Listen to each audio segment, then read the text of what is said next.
Hey everybody, Nick here, and today I'm going to do a little disassembly and maintenance for you on this little guy right here. This is the Alliance Designs Mini Slim Pickins. And this is the, I want to say it's called the Copperhead design. Either way, it is a design where you have some copper-infused fat carbon, copper surround, and a good old-fashioned blade. So, this guy is it's a kind of neat knife, right? I've been kind of having it for a little while. I've been having it. That's not a thing. Anyways, I've been carrying it, using it, and I am reasonably impressed. So let's go ahead and pop this guy open.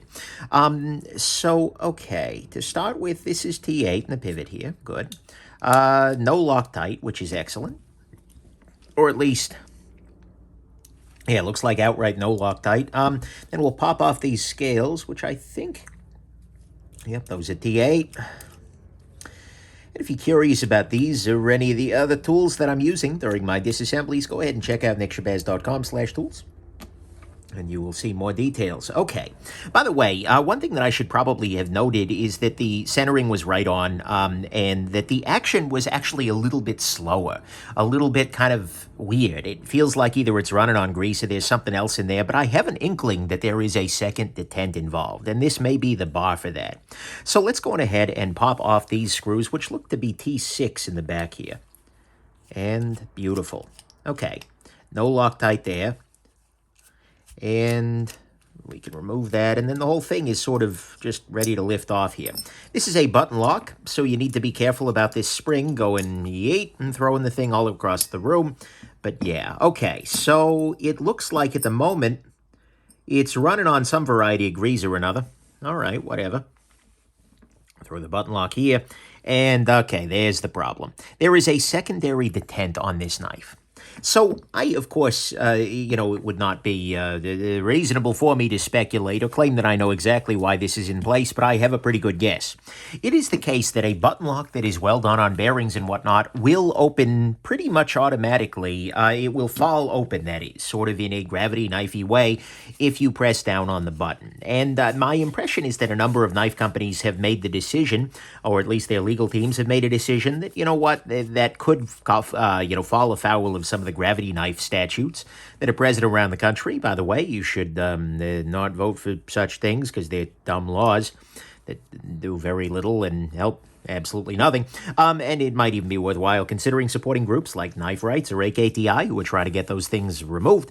But nonetheless, my bet here is that somebody decided that, hey, we can try and get rid of that risk, legally speaking, by just adding a second detent in there. Because when you press the button down on this knife, the knife does not open. That is potentially a feature, potentially a bug, depending on how you want to look at it. So, but that said, it also looks like this second detent bar is very easy to not include. It seems like you could take that out pretty straightforwardly, and it wouldn't be a problem. It's maybe not as easy as like on the Spyderco smock, which has a similar, there it's just like a ball sitting on top of a coil spring, but I can also see this working, and this also has the advantage that you could tune the detent without it. So my goal here for this disassembly are actually two things. I mean, first off, I'm going to try and put it back together sort of naturally. And my understanding and my feeling is that they might not have actually greased the detent ball path here. This felt like it was running very dry to me, and that could have been an issue for the action independently. The other question I have is, would removing that detent change the action substantially? I don't know, but, and of course, like I said, talk to your lawyer before you do anything like that. That could be a possibility.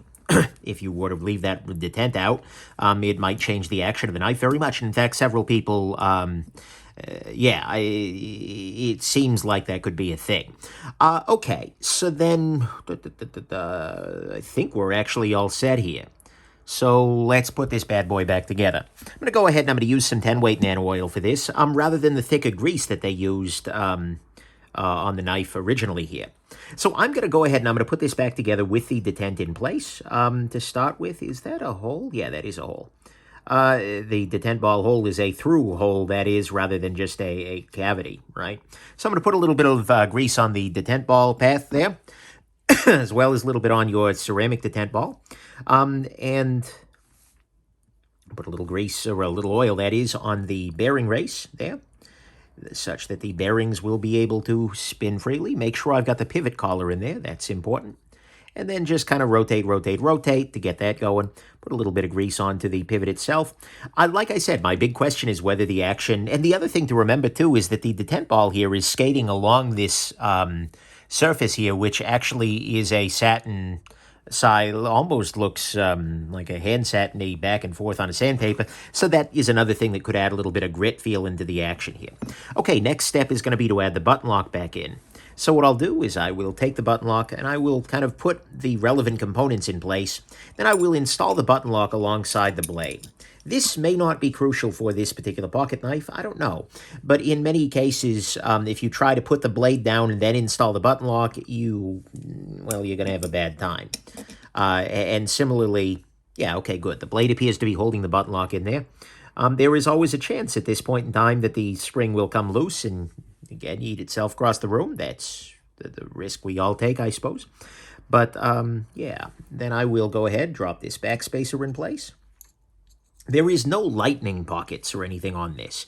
It's worth noting that a lot of the material has been removed in the back part here, but on the front of it, everything is relatively full thickness and whatnot. That makes this guy a little bit heavier than might otherwise be. Am I leaving something out? I am not. Okay. So I'll make sure we're slid onto the button here, make sure we're slid onto this locating pin. Great. Okay, now what am I doing here? Yeah, I'll go ahead and I'll drop this on and put the pivot in place. I'll go ahead and grab some blue Loctite here. And like I said, I may be putting this, I may be taking this guy back apart and trying to remove this pivot arm, or I'm sorry, the detent there, to see what effect, if anything, that has. Okay. So, as I suspected, when I actually pressed in the button, things were able to snap a little bit more readily into place. That's fine. That's well and good. Is that touching the back spring now? Did my backspacer come out? What am I doing here? What's going on? Oh, that's at the wrong angle. So, yes, it is touching. The blade is able to touch the backspacer because the backspacer is at the wrong angle. All right. Yet another reason why you want to be a little careful is you're doing these kinds of things. Not to just let things come flying shut. Okay. Go ahead and put this in place. And I might have to adjust the backspacer position a little bit. Beautiful. And beautiful. Oh, come on. This is a pretty substantially nice knife, right? The Mini Slim Pickins feels a lot, well, slimmer, frankly, but it just feels a lot nicer than the, I'd handle the full size, and it was just like, wow, this is a big, beefy freaking knife. And not even big in the sense of, like, it feels supremely gigantic, large, and in charge capable, just big, right? And I'm just loosely putting these back into place, because I suspect I'm going to be taking these scales right back off again, so... Okay, where are we at action-wise? Okay, substantial blade play. That means that the pivot is not tight enough. So we tighten the pivot down. Okay. We still have a very slow action on this guy. It is sort of, certainly it works, and there is no real complaint about it in terms of, it's pretty easy to shut, it's pretty easy to open. But the real question, for me at least, is what would happen if I removed that lock bar there? Because what I thought was just poor lubrication turns out to be that additional detent there. So what I'm going to go ahead and do is, I'm going to do this. Again, I don't advocate that you actually do this on your own knife, and you want to make sure that you're not, causing some trouble there. But this is a possibility, and I'm very curious to see what the action will look like if I do it differently.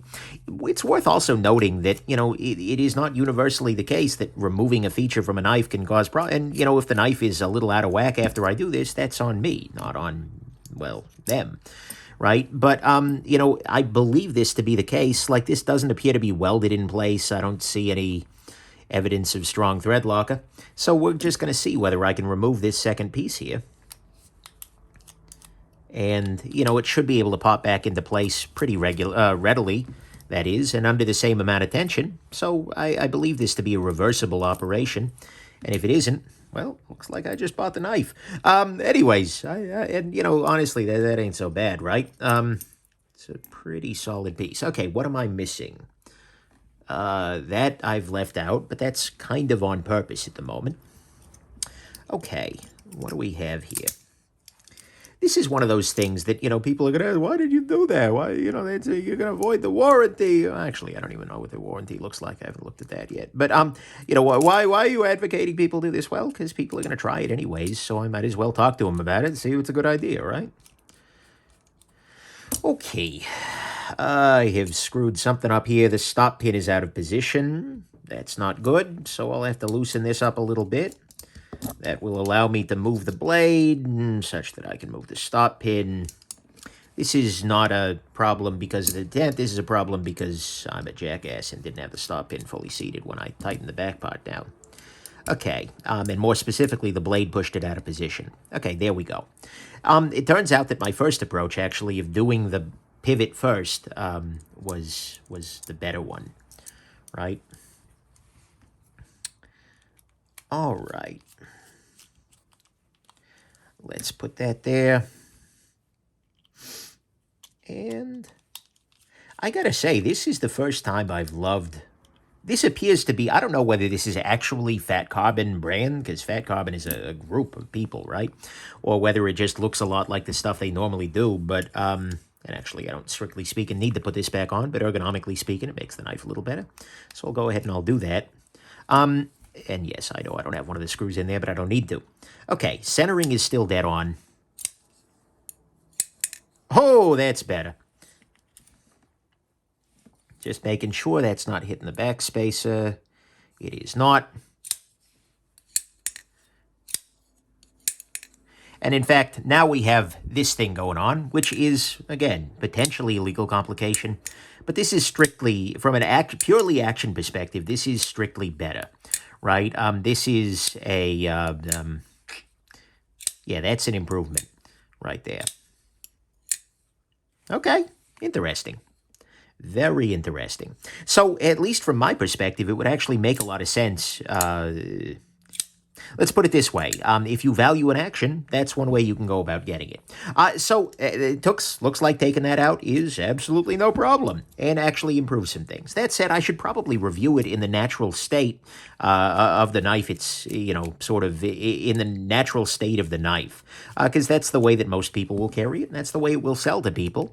And if somebody wants to do that mod, they're welcome to, but doesn't seem crucial, so you're going to get 3 disassemblies of this guy here.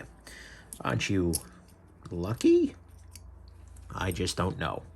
All right, and so we take this, we put this ball side out, we take these screws, we put these screws thread side in.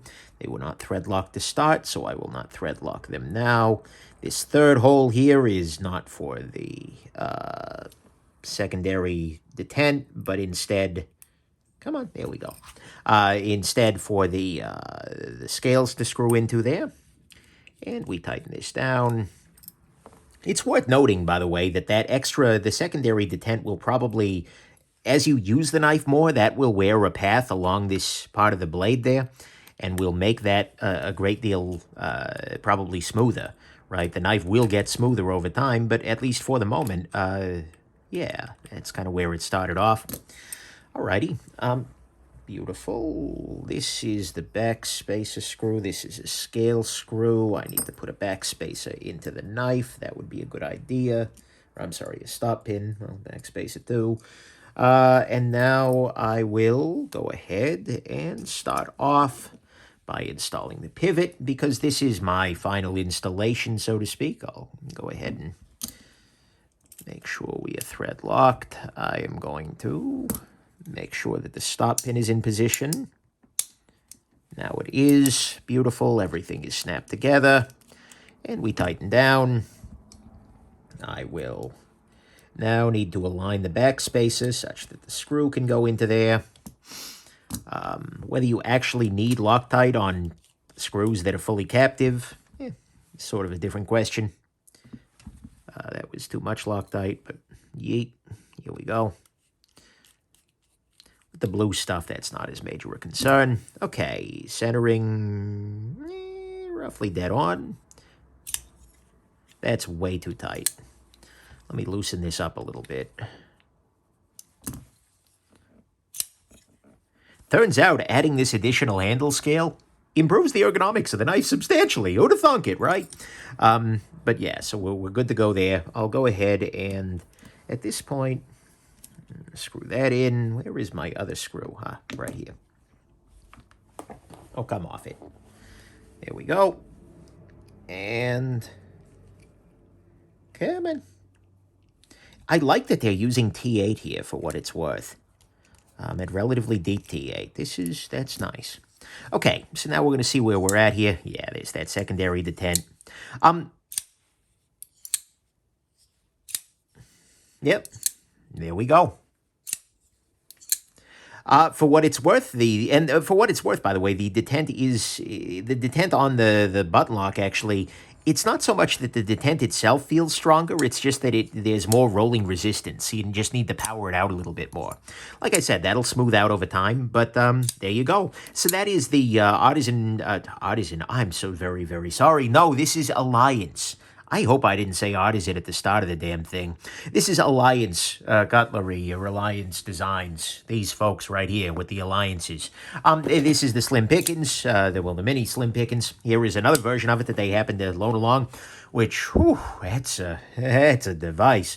But anyways, there is the Slim Pickins. That is how it works. That is how you can modify how it works if you so desire. And there you go. Hope this has been interesting to you, and have yourselves just an absolutely wonderful rest of your day. Bye now.